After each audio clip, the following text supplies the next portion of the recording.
First question is Jai Gurudev, this common greeting and gesture that we hear so often. Can you elaborate what it means? Yeah, Guru means the biggest. Jai means may the victory be for the biggest divinity, biggest principle in us. That's what it is.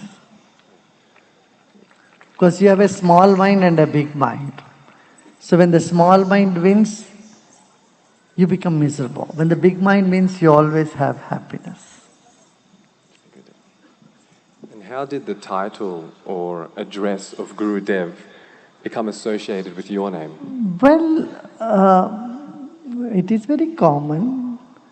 Like you have father, mother, and like that you have guru, you have a teacher, you have guide. If you ask me how the word guide comes to you, or coach comes to you, it comes very naturally by what you do. Yeah. I have some question on Yagya, this Vedic technology that is like a cosmic mobile phone, allowing us to commune with the divine. And it's a central part of Art of Living programs, especially during Navratri. And 3 days ago, we had a lot of rain after a Yagya. So I hear that this is a feat of a successful Yagya. Is that true? Yes. It is said, the Yagya is successful. The end of the Yagya, showers do come. Nature responds to Yagyas.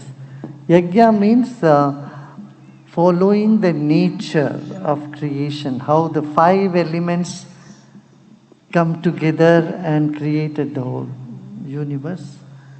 And so going into that very mechanics, So they use all the 5 elements. There is fire and there is water and there is chanting that represents the space element. And then there are flowers and fruits and herbs. All that is present in the universe, that is life supporting is all used in the Yagyas. And to create that unseen impact in the consciousness, and that is so uplifting.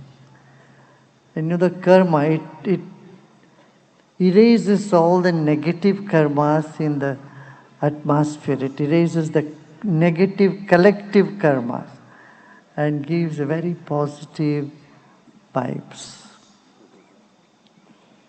It was a lot of rain after that Chandi Homa. I mean, there was some even slight flooding. Have you ever seen so much rain in all your time at this time of year? Oh yeah.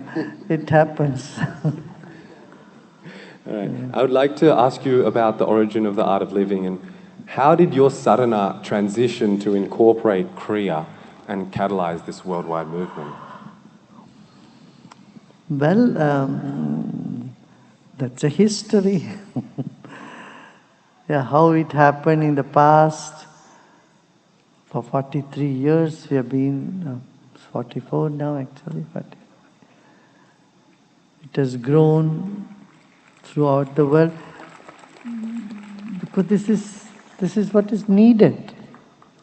40 years back spirituality was a big taboo in the world. Even to sing together or meditation, you need to have a lot of explanation to people because people are so stuck in their intellect and everything has to be reasoned out, everything has to have a purpose. They won't see beyond that there is something. That conscious aspect of consciousness was so missing. The human touch was so missing. Today, wellness is a word and meditation is part of the planet and everybody has accepted. And that's a very big transformation in the society that has happened. From where we were and where we are, there's a huge difference in the world. But yet it is not enough. Still there are a lot of conflicts. There are pockets where people are completely ignorant of meditation. They are ignorant of healthy lifestyles. They don't know how to handle their mind, their emotions.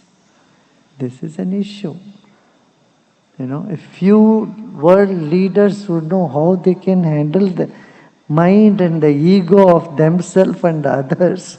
There wouldn't have been conflicts in the world. Wars will not happen. That is why there is much more work is needed to be done to bring harmony and sense into people's life. And the art of living is bringing that sense, much needed sensibility and sensitivity in one's life.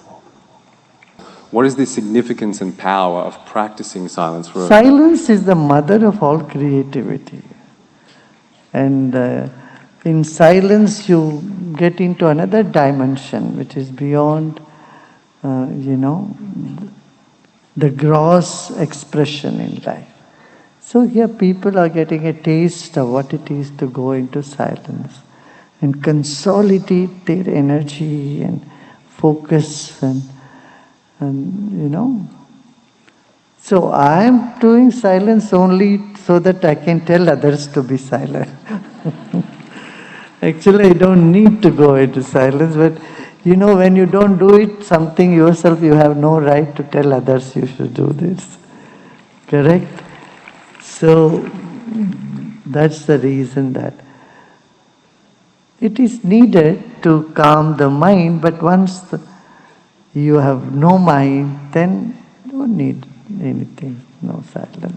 Silence or no silence doesn't make a difference. Okay? One last question. Sure. And it's a question you get a lot, and it's about the turbulence and the ignorance today. And I want to ask, what's your advice for people who are already meditating every day, but to take actionable steps in supporting peace in these turbulent times? Spread the word around. Make people be aware of goodness of meditation. And then, you cannot do everything, but at least you can start uniting, creating positive atmosphere around. Because see, there are many positive things also happening in the world, but focus is mostly on what is negative.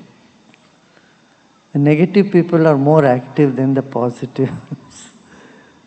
It's mostly, not everywhere, but in the art of living is an exception.